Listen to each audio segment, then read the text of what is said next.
Hello friends, good afternoon. मैं प्रीति प्रजापति एक बार फिर से स्वागत करती हूँ आपके अपने YouTube channel all in one HD point पर। तो फ्रेंड्स, हमारा जो टॉपिक चल रहा था बायोलॉजी में जंतु जगत। जंतु जगत की आज तीसरी क्लास है। पहली क्लास में हमने जाना था कि जंतु जगत में कितने फाइलम्स आते हैं। उसमें से हमने तीन फाइलम्स को पढ़ लिया था। उसके बाद दूसरी क्लास में भी हमने फाइलम्स यानी संघों के बारे में बात की। और आज तीसरी क्लास में बचे हुए जितने भी संघ थे उनको हम पढ़ेंगे और फिर उसके बाद में आपका जो जंतु जगत है वो फिनिश होगा। तो स्टार्ट करते हैं आज की क्लास। और हम पढ़ने वाले हैं जंतु जगत में संघों के बारे में कि कितने संघ आते हैं। तो लास्ट क्लास में हमने डिस्कस किया था कि जंतु जगत में कुल टोटल 11 संघ आते हैं, जिसमें से हमने 6 से 7 संघ पढ़ लिए हैं और उसके आगे आज की क्लास में हम पढ़ने वाले हैं।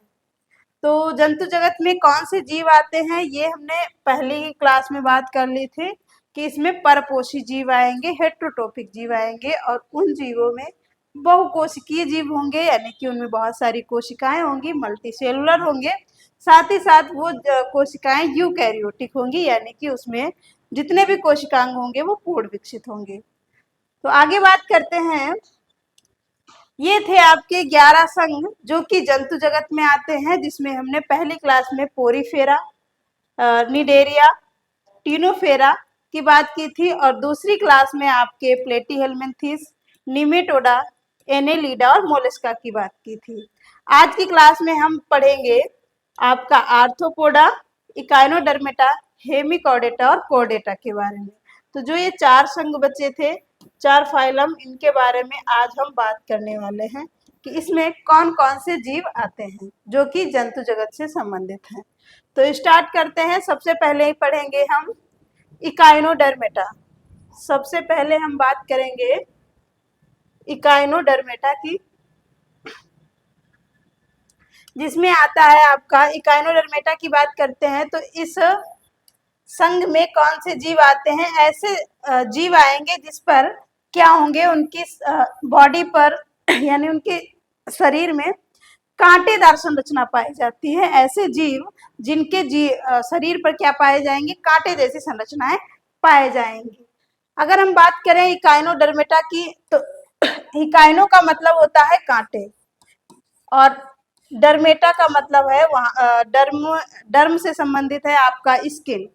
तो यहाँ पर हो जाएगा आपका शरीर, यानी ऐसे जीव जिनके शरीर पर कांटे पाए जाते हैं, कांटे जैसी संरचनाएं पाई जाती हैं, वो कौन से संघ में आएंगे, वो आएंगे आपके इकाइनोडर्मेटा में। वो किस में आएंगे, इकाइनोडर्मेटा में आएंगे। और बात करें जो इकाइनोडर्मेटा के जीव हैं, ये कैसे जीव हैं, तो ये समुद्री जीव हैं। कैसे जीव हैं, समुद्री जीव हैं, यानी कि समुद्री पानी में पाए जाते हैं आपके इकाइनोडर्मेटा के जीव। बात करें यदि परिसंचरण तंत्र की, सर्कुलेटरी सिस्टम की, तो इनमें खुला सर्कुलेटरी सिस्टम पाया जाता है, यानी ओपन सर्कुलेटरी सिस्टम पाया जाता है। कहने का मतलब ओपन की बात करें तो इनमें जो है रक्त वाहिकाएं नहीं पाई जाती हैं, रक्त वाहिकाएं नहीं पाई जाती हैं। ऐसा परिसंचरण तंत्र जिसमें ब्लड वेसल्स ना हो उसको हम कहते हैं खुला परिसंचरण तंत्र। बंद परिसंचरण तंत्र क्या होता है, जिसमें रक्त वाहिकाएं पाई जाती हैं, यानी रक्त वाहिकाओं के माध्यम से ब्लड को सर्कुलेट किया जाता है। तो जो इकाइनोडर्मेटा के जीव हैं उनमें कैसा परिसंचरण तंत्र है, उनमें है खुला परिसंचरण तंत्र। आगे बात करें तो इनमें पुनर्जनन की क्षमता भी पाई जाती है, रीजनरेशन की इनमें पावर भी देखी जाती है। पुनर्जनन का मतलब है अगर इन जीवों के अंग में क्षति हुई, यानी कि किसी तरीके से कट पिट जाते हैं, तो ये अपने अंग को रिकवर कर लेते हैं, पुनः उसको जीवित यानी पुनः रिकवर कर जाते हैं। उदाहरण की बात करें तो इसमें आता है आपका star fish, star fish, star fish हो गया, समुद्री शाही हो गया, समुद्री खीरा, ये भी आपका सी कुकुम्बर भी किस में आएगा, ये आपका इकाइनोडर्मेटा में आएगा। इकाइनोडर्मेटा में कौन से जीव आते हैं, जिनकी स्किन, जिनकी त्वचा कांटेदार जैसी दिखाई देती है और साथ ही साथ इनमें खुला परिसंचरण तंत्र पाया जाता है। और ऐसे जीव कहाँ पाए जाएंगे, समुद्री पानी में पाए जाते हैं। कौन कौन से उदाहरण याद रखने हैं आपको, तारा मछली यानी स्टार फिश, समुद्री शाही और सी कुकुम्बर यानी समुद्री खीरा भी आपको यहाँ पर याद रखना है। इंपॉर्टेंट यहाँ पर आपका है स्टारफिश। पूछ लिया जाता है कि तारा मछली कौन से संघ से संबंधित है, तो आपके किस संघ में आ जाएगा, इकाइनोडर्मेटा संघ में आ जाएगा। एक आपका छूट रहा है आर्थ्रोपोडा। आर्थ्रोपोडा में क्या होता है, आर्थ्रोपोडा एक तो बात याद रखेंगे कि ये सबसे बड़ा संघ है, जंतु जगत का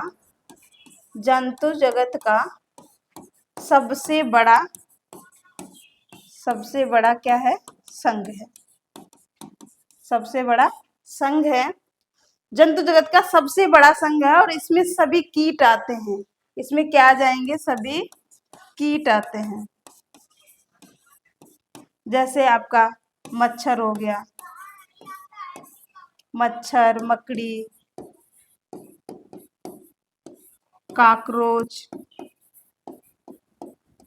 ये सारे जीव किसमें आएंगे, ये सारे जीव आएंगे आपके आर्थ्रोपोडा में।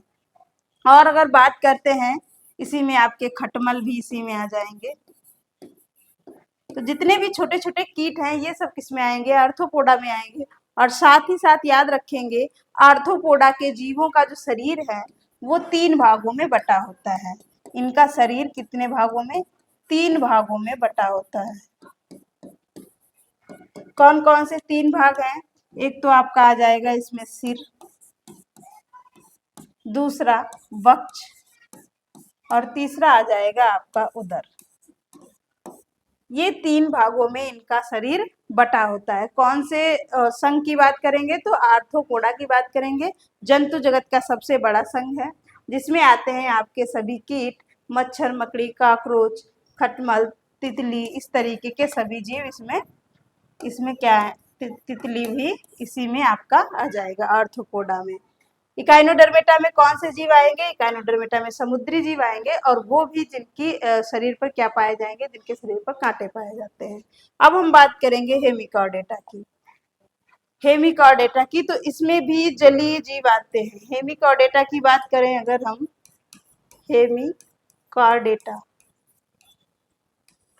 हेमिकॉर्डेटा की बात करेंगे तो इसमें भी क्या आते हैं, इसमें भी जलीय जीव आते हैं।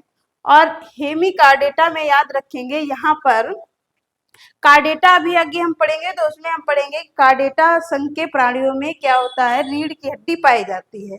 परंतु यहाँ पर क्या आपको देखने को मिलेगा, यहाँ पर रीढ़ की हड्डी बनना स्टार्ट होती है। यहाँ पर रीढ़ की हड्डी बनना स्टार्ट होती है। पूर्ण रूप से ये वर्टिब्रेट नहीं होते हैं, यानी इनमें वर्टिब्रेट कॉलम या कहें रीढ़ की हड्डी, बैकबोन नहीं पाई जाती है। तो और अगर बात करते हैं इसमें श्वसन अंग की, तो ये गलफड़ों के द्वारा श्वास लेते हैं। कौन से जीव, हेमिकॉर्डेटा के जीव। और साथ ही साथ याद रखना है, अगर हम बात करें रिप्रोडक्शन की, कि हेमिकॉर्डेटा के जीव कैसे रिप्रोडक्शन करते हैं, तो वो सेक्सुअल और असेक्सुअल दोनों तरीके का रिप्रोडक्शन करते हैं। लैंगिक और अलैंगिक, सेक्सुअल और असेक्सुअल भी रिप्रोडक्शन इनमें देखा जाता है। सेक्सुअल और असेक्सुअल रिप्रोडक्शन इनमें देखा जाता है।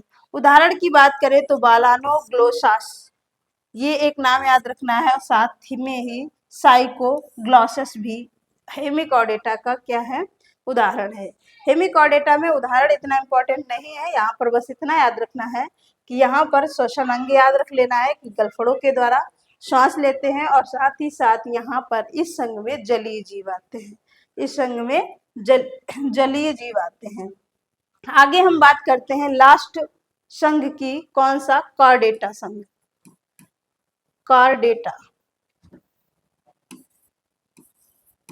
कॉर्डेटा संघ की हम बात करें, कॉर्डेटा में क्या होता है, वर्टिब्रेट आते हैं, सभी वर्टिब्रेट का मतलब है जिनमें रीढ़ की हड्डी पाई जाती है। यहाँ पर सभी जीव ऐसे होंगे जिनमें रीढ़ की हड्डी यानी बैकबोन पाई जाएगी। तो यहाँ पर सभी जीवों में रीढ़ की हड्डी पाई जाती है। और साथ ही साथ यहाँ पर याद रखेंगे इसमें 5 वर्ग आते हैं। इसमें कितने वर्ग हैं, इसमें कितने वर्ग हैं, 5 वर्ग हैं। जब हमने पढ़ा था जंतुओं का क्लासिफिकेशन, उनकी एनिमल्स क्लासिफिकेशन यानी कि जंतुओं का वर्गीकरण में हमने पढ़ा था, तो सबसे बड़ी इकाई थी आपकी किंगडम। कौन सी?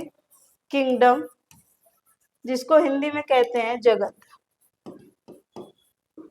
दूसरे नंबर पर आता है इससे छोटा आपका फाइलम। दूसरे नंबर पे क्या आता है? फाइलम, जिसको कहते हैं हिंदी में संघ। फिर इसके बाद में फाइलम से छोटी इकाई आती है क्लास। क्लास, जिसको क्या कहते हैं? जिसको कहते हैं वर्ग। और इसके बाद आता है ऑर्डर। ऑर्डर, जिसको कहते हैं गण। फिर आता है आपका फैमिली। फैमिली। और इसके बाद आता है आपका जीनस। जीनस। और फिर आता है स्पेसीज। स्पेसीज यानी कि जाति। और ये क्या है? वंश। तो इस तरीके से किसी भी जीव का वर्गीकरण करते हैं कि वो किस जगत में आता है, किस किंगडम में आता है। फिर उस जीव का फाइलम क्या है, कौन सा संघ है, और संघ के बाद वो किस वर्ग में आता है। तो संघ, अगर हम बात करें किंगडम की, तो किंगडम हमारा चल रहा था एनिमल, जिसमें हमने टोटल कितने संघ पढ़े? 11 संघ पढ़े। और 11 में लास्ट संघ हमारा है कॉर्डेटा, जो कि इंपॉर्टेंट है। और इसी कॉर्डेटा संघ के वर्ग की बात करेंगे हम, क्लास की बात करेंगे, तो इसमें कुल टोटल 5 वर्ग आते हैं, 5 क्लास आते हैं। कौन कौन से आएगा? एक आएगा आपका पाइसेस, जिसको कहेंगे मत्स्य वर्ग। दूसरा है आपका एम्फीबियन यानी उभयचर वर्ग। और तीसरा है आपका रेप्टाइल्स, सरीसृप। एवीज यानी पक्षी वर्ग। और मेमल्स, स्तनधारी, जिसमें मानव भी शामिल है। तो मानव की बात करें अगर हम किंगडम की, तो किस किंगडम में आएगा? जंतु जगत में यानी कि एनिमल किंगडम में। फाइलम की बात करेंगे तो कौन से फाइलम में आएगा? फाइलम होगा आपका कॉर्डेटा, यानी मानव जो है कॉर्डेटा संघ का प्राणी है। उसके बाद में क्लास की बात करेंगे तो क्लास में आएगा मेमल्स, स्तनधारी में आएगा। तो ये थे आपके कुल टोटल 11 संघ जो कि जंतु जगत में आते हैं, जिनको हमने 3 क्लास में फिनिश किया है। और एक क्लास आपकी बनेगी जिसमें हम 5 वर्ग के बारे में डिस्कस करेंगे, वो हम अगली क्लास में डिस्कस करेंगे। तो आज की क्लास यहीं तक रहेगी। बताएंगे कमेंट बॉक्स में कि आज की क्लास कैसी लगी। Thank you.